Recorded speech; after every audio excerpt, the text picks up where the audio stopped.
Well, hello there. Oh, you're back to wearing a hat. I actually got to see the top of your head, one rare moment, and that's it, just like Yep, that. I know. I'm just airing It's out like my. an eclipse. You don't see it very often. It's beautiful, and then you just got to move on. I'm just trying to brand. That's all I'm trying to do, buddy. That's it. Yeah. Yeah. Okay. I guess I could do the tattoo on my forehead, but You yeah, could. We've sure, talked about it. I don't know sure. why you're not, I don't know why you're not doing that. I'm just not dedicated, I guess. I'm sorry. I guess not. Yeah. So what's going on, my friend? How are you doing? I am recovering. I took a nice spill off my bike Yeah. a few days ago. Yes, I want to say that I was avoiding a child or a pet. Just I crashed to save a life, but in fact, I crashed because I'm a fool Oh no. and was turning without my hands, which I like to do, and I'm usually pretty good at. But apparently, all it takes is one time when you're not so good at it, and bad things happen. So So I'm pretty bruised. you suffered a sports related injury. I did a sports related injury. I like that. I'm an athlete and I suffered a sports related injury. Never mind that I caused it to myself. Yeah, this is why I haven't had one in decades. So, Hmm. Jeff, how are you doing, buddy? Do you have any sports related injuries that we need to know about? We gotta talk. Oh, I actually went out and shot a 75 today at the golf course. Wow, I do that. I think we Oh, can great. end the interview right here if we're going to be talking about anybody Right? shooting 75. I have not shot 75 except for a 9 hole Yeah. and an executive course of that. I was gonna say Um, you're supposed to say, "What'd you shoot on the back nine?" Yeah, right. I was gonna say, I think 75 is my average when I do putt putt. Anyway, Yeah. hmm well, Jeff is kind of in the world of golf, though, just so you know. He So is, yeah. let's learn a little bit about Mr. Jeff Gardner, who he is our illustrious, I'm gonna throw that word out, guest today. Jeff is a dedicated entrepreneur in the world of golf gear and a PGA award-winning innovator. But you see, Jeff didn't just walk out on a golf course with an idea that everyone immediately embraced. He created a product, the alignment ball marker, that helps the ordinary golfer improve their game without breaking the bank. A product that turns heads and probably annoyed some purists at the 2022 PGA Show, where, for the record, he snagged the title for Best New Product. A self-proclaimed golf gear geek. Thanks for making me say that, Tal. He's faced off with USGA rule books, a cease and desist trademark squabble, and the wild west of international manufacturing. Jeff's story proves that nothing gets in the way of a guy with vision, a lot of patience, and a refusal to quit. Jeff's story is part Rocky Balboa, part MacGyver, and 100% about grit, guts, and a whole lot of golf. While he's busy reinventing the game and probably annoying purists along the way, Jeff's also cooking up his next big ideas. This episode isn't about golf, or at least not just about golf, but it's about coming up with a big idea, figuring out how to make it come to life, taking your shot, refusing to give up, and being willing to risk failure. Jeff, you are in great company here. Thank you for Yeah. joining Raving Business My Podcast. pleasure to be here, fellas. Jeff, thanks for being with us. I love stories like this, a story of someone that invented something that annoyed people. I kind of did that too. And so did PJ, actually. We both have experience inventing things that were out of the ordinary. I was involved in the creation of the pay by cell phone for parking.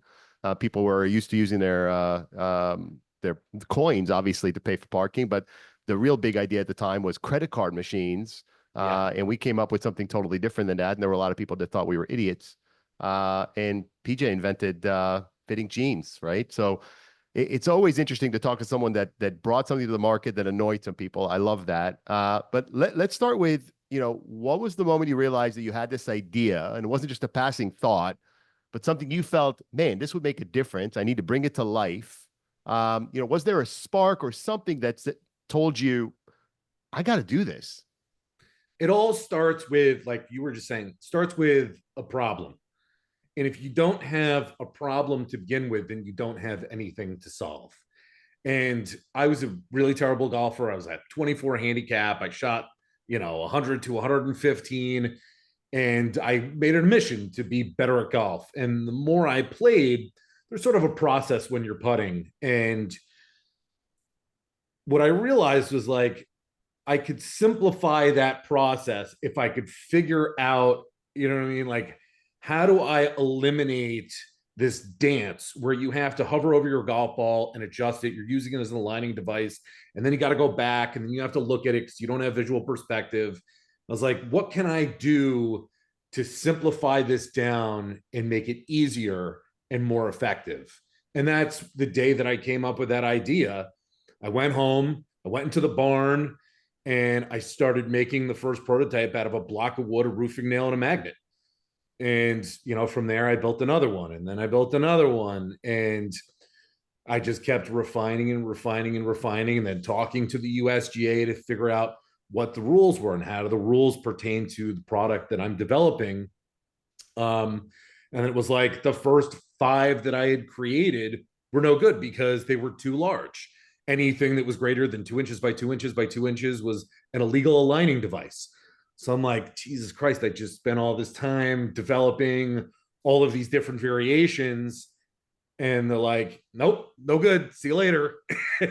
And then you go back to the drawing board and you're like, how can I refine this? How can I condense it? How can I make it as effective but smaller? And just sort of going through that process of making it conform to the rules of golf and still work. Yeah, that's very, very cool. Did you know that you had to go to the USGA, or was that like, what was that like really to go to a governing body of something and say, hey, I'm kind of a hack out here, but I think I got something that's going to make everything better for everyone? They could care less. So like, it was sort of like, I didn't want to create a product that I was going to sell if it wasn't going to be used in every facet of the game. So if it was just an aid for practicing, that didn't really interest me. I wanted it to be able to be used in tournaments and, all forms of golf. And, like when I went to them, I found out pretty quick that it was very simple. It was like, these are dimensional sizes that you have to work within. And then it was figuring out other rules of golf thereafter and how I would conform the product to those rules as well. Very cool. Very cool. So Okay. it's interesting. No, I just want to jump in. I mean, I think it's really interesting that you believed that if you just developed something that would be used for practice, it wouldn't have the impact. The marketability. Yeah. It's interesting. I mean, I played baseball, and also my son played baseball, and there are a lot of tools that are developed that are purely for practice. You don't bring them into a game, and a lot of the challenge especially for kids, is to be able to bring it into a game and be able to move away from the tool or the aid and be able to carry it into the game. And it's very challenging. And a lot of what doesn't work, in my experience, and I've also coached, is that the difference between what the device or the tool allows you to do in practice and the speed of the game or the way the game is played almost renders that tool useless in the real world. So it's really interesting that you had that perspective. Well, it was also for the marketability of it, right? If I'm going to create something that's only going to be an aid, then I'm only going after people that would just use it as a practice device rather than everybody who play, you know what I mean? It's everybody who plays golf. Not everybody who plays golf practices golf. So like I've got a good buddy. We actually have a bet going on right now. He bet me this year that he'd be a lower handicap than me next year. And it was the easiest bet I've ever taken in my life because he doesn't like to practice. He doesn't practice. He's never going to beat me at the bet. But it's like there are certain people, all they do is just go out and play. Practice isn't even in consideration for the way that they play golf. Oh, that's kind of awesome. So yeah. you go through this whole rigmarole. You talk to the USGA. You conform to their guidelines and to making sure that it's something that's applicable. What was it like to see actual common folk, fellow hackers out there, trying your product for the first time? And how did it feel knowing that something you created was helping them improve their game? Well, what's great was like after I had my patent done, and I had done my 3D prints, I got in the car, I drove down to Florida to shoot video, take pictures, and then I brought a bunch of like like beta samples with me that were flawed. Like they would break because they were 3D printed in layers and the two spikes would snap up. But regardless, I went to a course and I did like a demo thing where I was like, people were going out to play and I'm like, hey, I'm going to give you this. I'd like you to try it out. And when you come back, you can give it back to me. And the most flattering part of that was, I think I got like a couple back. Everybody took them. They're like, we're not, one guy actually came back and told me how great it was, but like everybody else just ran away with them because they liked them. They didn't want to give them back. And like I was stationed at like the beginning of the course rather than like where everybody finished and left. So they were like, so that was a very flattering moment where I'm like, oh, if they didn't like it, they would have thrown it at me and said, this thing's a piece of junk. And, but I really did enjoy that, early on. So you had a number of unexpected twists, including a cease and desist order. Oh yeah. Not fun. No, never fun. Tell me about that, and what did it teach you, and how did it impact how you approached the journey from there? I had a total absolute meltdown. I mean, I was, the decision to go to the PGA show was super last minute. I had 3 weeks to design my booth, get everything ready, get everything manufactured, produced in the car, drive down, set up, do all this stuff. I go down there specifically to win best new product, achieve that goal, totally burnt out, got to drive back from Florida. I get home on like Sunday night after the show. The show ended on Friday. And like Monday, the first call I get, because like I win best new product. I'm like, we're off to the races. I'm gonna make $1 million. And the first call I get is from a guy who's in the industry, and his buddy was at the show and took a picture of my booth and sent it to him. And he goes, I have a trademark that's very similar to your logo. And I don't want to have to sue you, but I will if you don't change it. And I'm like, everything I created has this icon on it. All the product that I manufactured, my hats, my shirts, everything that I had just done for my displays, my website, my social.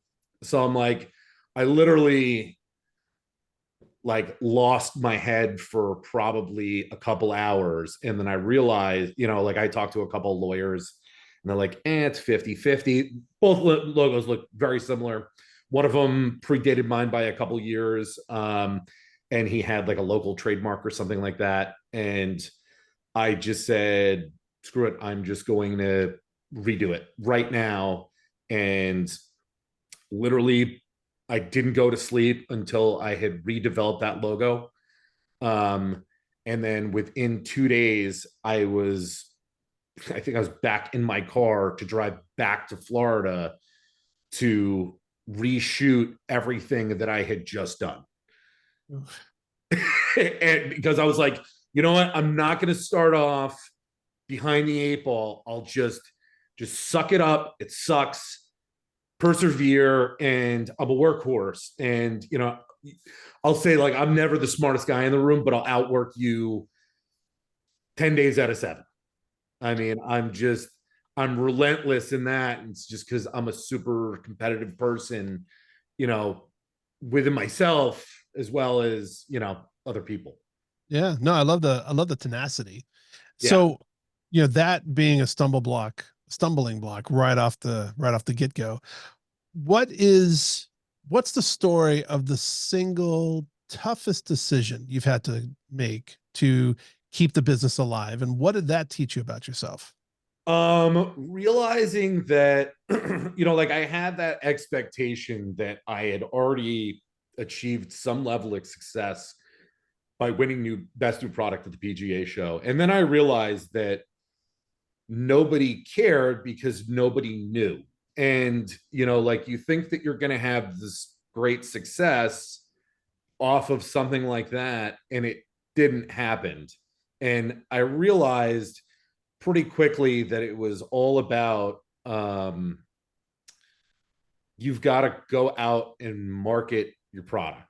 So then I looked at, you know, all the traditional medias, and all of those traditional medias, Golf Digest, Golf Magazine, Golf Channel, you know, all these traditional medias that sort of own the space, you know, they want 25 to $50,000 to do anything, to have a conversation with you. And then it's like, you know, you do get to a point where you're like, well, am I going to be able to make this happen? Or do I just try to bail now, pull the chute, and sell it off to somebody? But when I thought about it from that perspective, you know, I had invested so much time and effort. I mean, I couldn't even tell you the amount of physical time that I spent building the products, redeveloping stuff, you know what I mean? Doing all the design work, writing my own patent. You know, I'd spent, you know, 10,000 hours in the span of a year and a half. And what is that worth? It's only worth what somebody's willing to pay me for it. So going and finding somebody to just buy my concept or buy my product and then make it their own, I would never be able to recoup what I had invested into it in terms of time. And I'm like, you've got to go out there and you've got to find a way to sell it and put a number, you know what I mean? Like, nobody can evaluate it unless you have sales. So it's like, you just got to go out and you got to figure out how to make it sell. And that's what I started doing. I found Instagram was the best way to do it. And, you know, that's So sort of what I've been. yeah, let me jump in. So we've touched on a number of themes that I think are really going to resonate with members of the audience, whether they're inventors or they have a business that requires awareness, right? So it's you had a product that you took a long time to develop. You developed it with precision. You achieved the outcome you wanted to achieve with the product. That is, at best, 10% of the journey. And a lot of people that are in entrepreneurship fail to recognize that having a good idea or a good product is about 10%. It's not 50%. In my personal experience, I'd be curious whether you would agree with that. And the second half of my question is, okay, when you realize that having a good product only got you to the starting line, not even the midway point, the starting line, how did you keep yourself psyched up to continue the journey? So I'm a graphic designer. That's what I went to school for. That's what I've done for the last God, when did I graduate? 12 years ago or 13 years ago.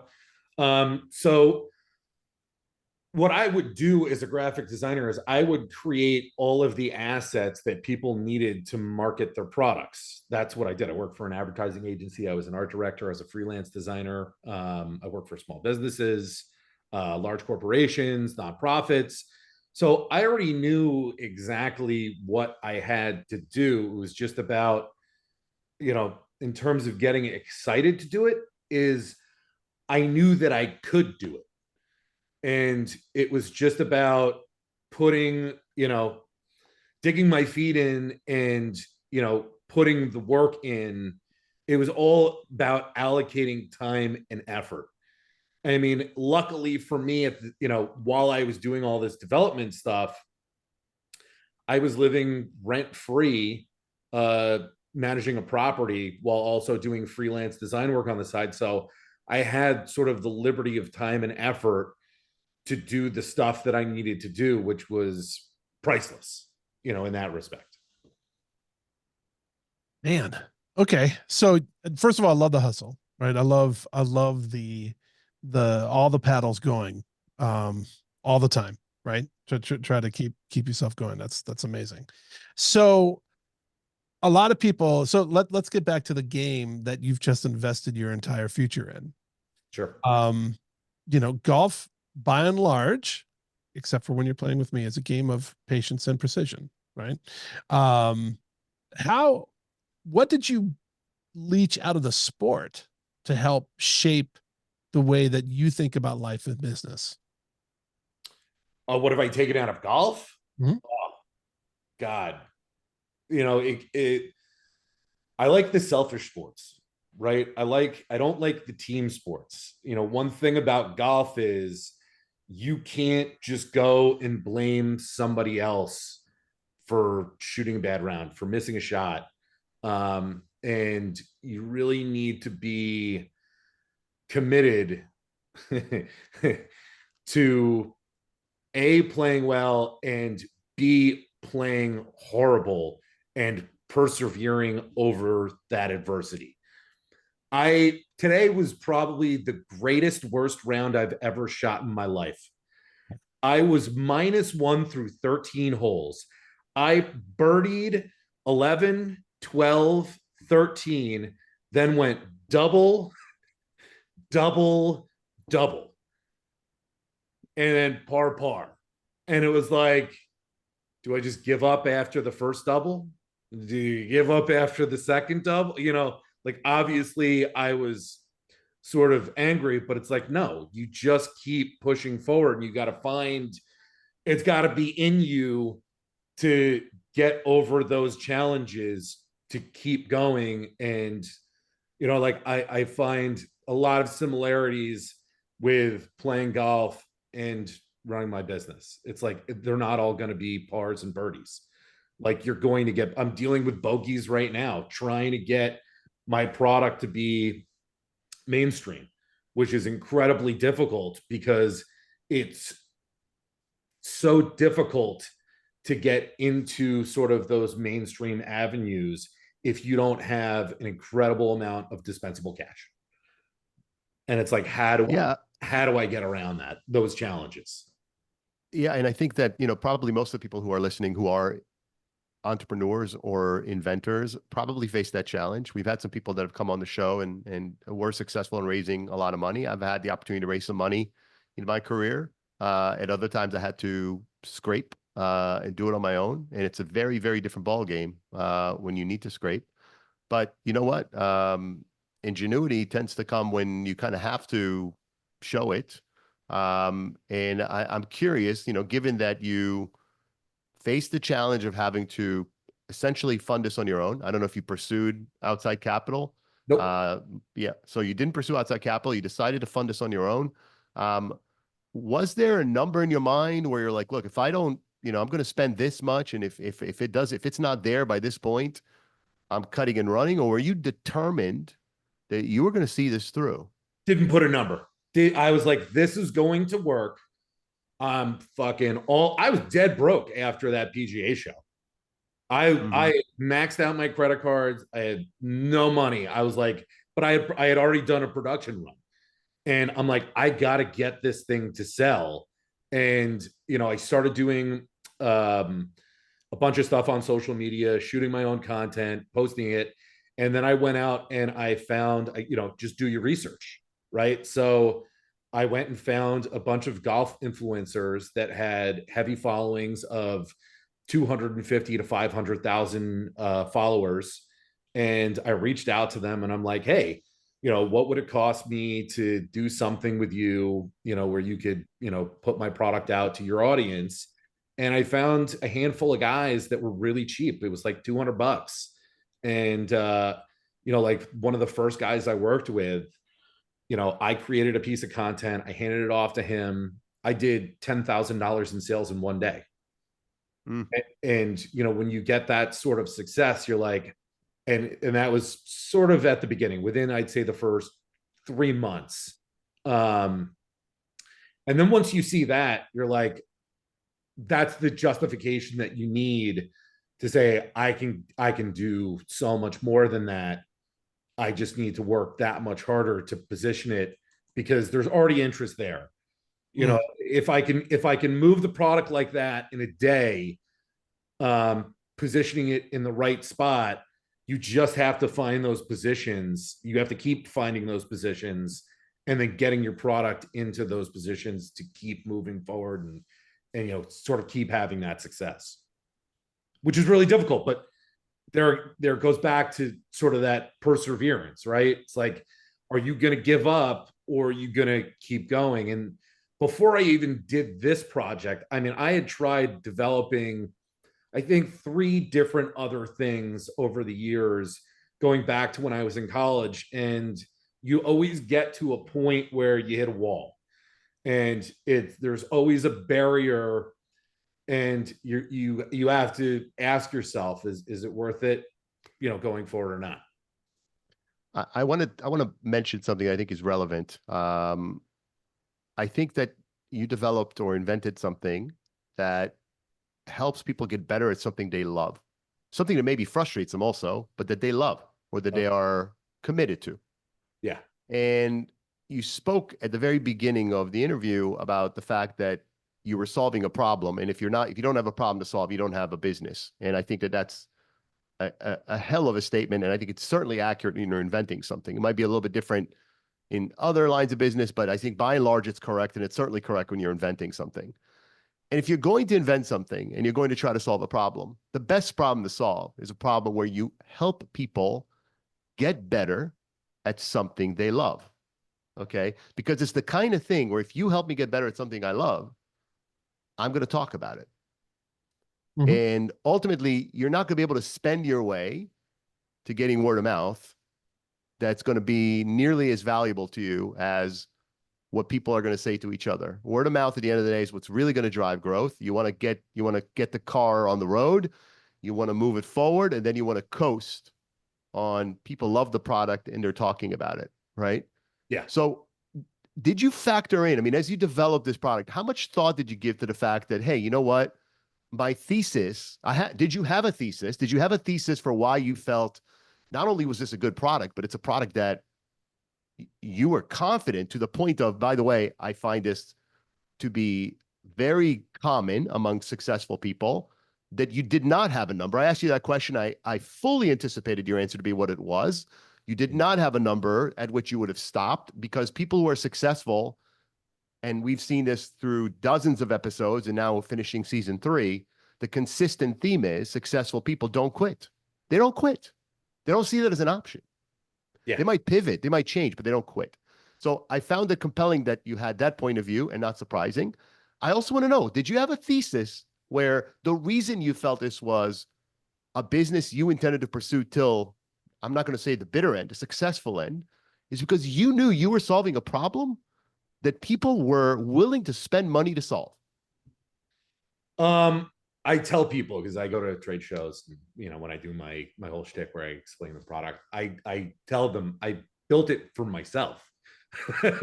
Like the first thing was like, my first concept was, how can I simplify this process so that it's easier for me to play golf better?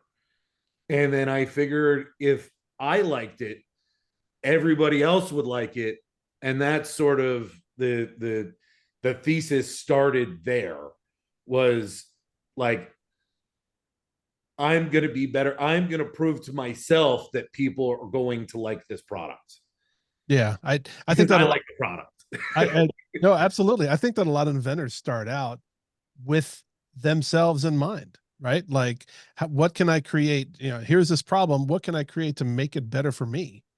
Yeah. And I think that's the impetus that a lot of inventors kind of glom onto and build really successful things with. But you know what, PJ? I mean, I want to challenge, not obviously can't argue with success, but I want to challenge that as a singularly determinative thesis, because unless you know that you are very representative of the audience that you wish to sell to, you liking something or you being into something is not necessarily the right measure, right? But I think maybe in this instance, because you love something that lots of people love, which is golf, and you love what most people, and your goal was to do something that practically everyone that plays the sport aims to do, which is cut strokes down and play better, right? So the fact that you liked it probably applies here more so,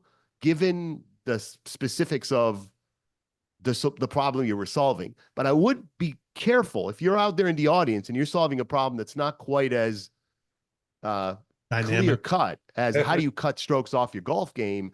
Yeah. Make sure that you're not just doing something because you think it's a good idea. Yeah. True, true. I mentioned that to say, normally the inventor is always the first customer, right? They're building that for them. Exactly. That's what I meant. Fair enough. I don't challenge that at all. Let me ask you this. I want to ask you what you learned about human nature, not just from, you had multiple moments here.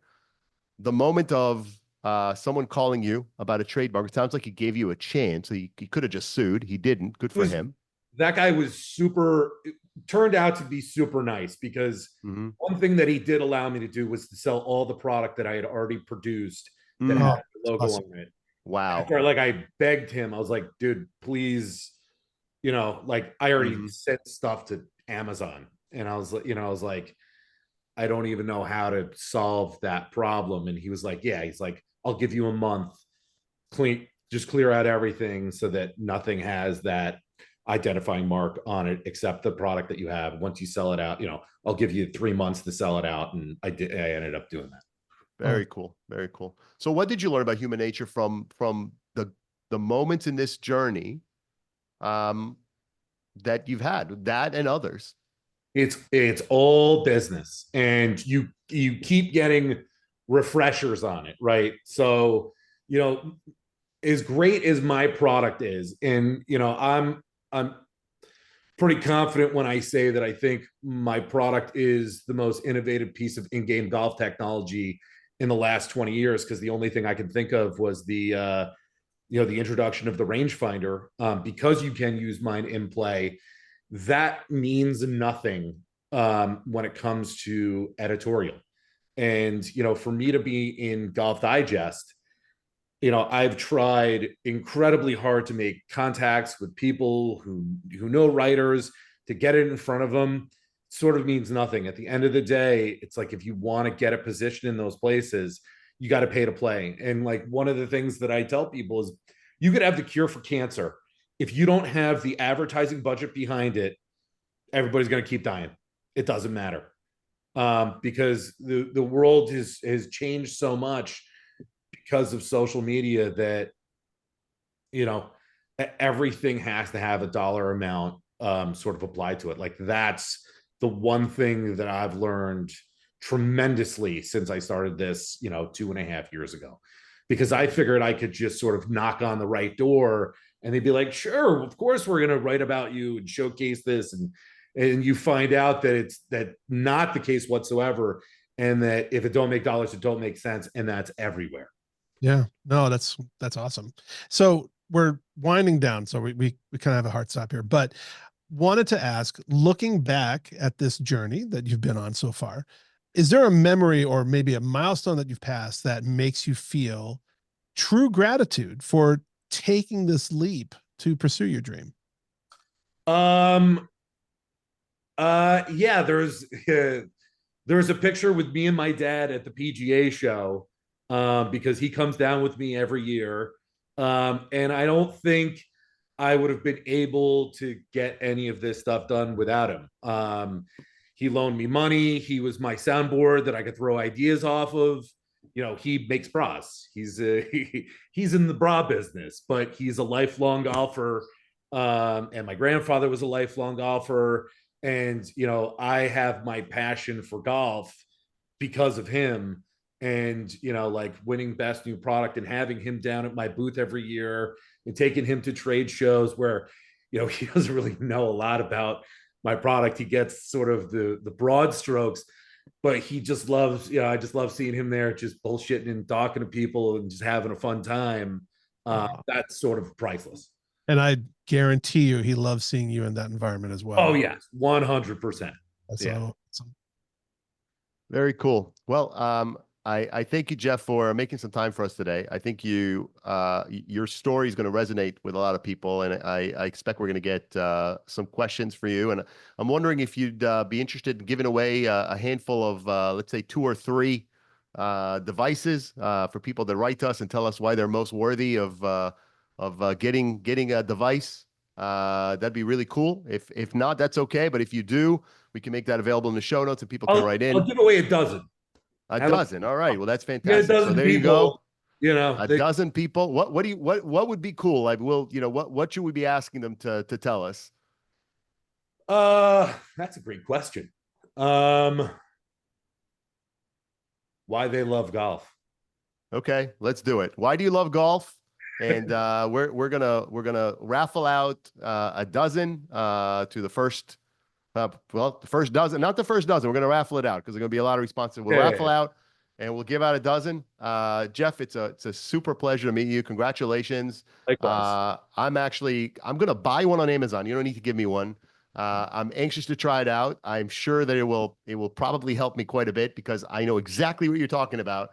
That moment where you're standing over the damn ball and you're like, are my feet right? Am I the right angle? Is it the right position? And you get there and you doubt yourself and you make an adjustment after you made the adjustment and then you miss. Well, I'll tell you one thing about my product is a lot of people talk about that is they go, I use it. And then I get over the putt and I'm like, no, it doesn't look right. And since creating my product and using it, I have convinced myself, I'm like, no, you know that it's good. Trust yourself, execute. And more often than not, it actually does work. Hey, you know what? You know that it's good. Trust yourself and execute is a hell of that's a hell of a statement about entrepreneurship too. So it's a great way to end our interview. Jeff, thank you so much. Continued success to you. The alignment ball marker, you can find it on Amazon. I believe you also have a website, right? Yep, alignmentballmark.com and also at Alignment Ballmark on Instagram and TikTok and YouTube. I've got tons of videos that show features of the product and how it works, and Awesome. Amazing. All right. Congratulations and continued success, my friend. All right. Thanks, so guys. much, Jeff.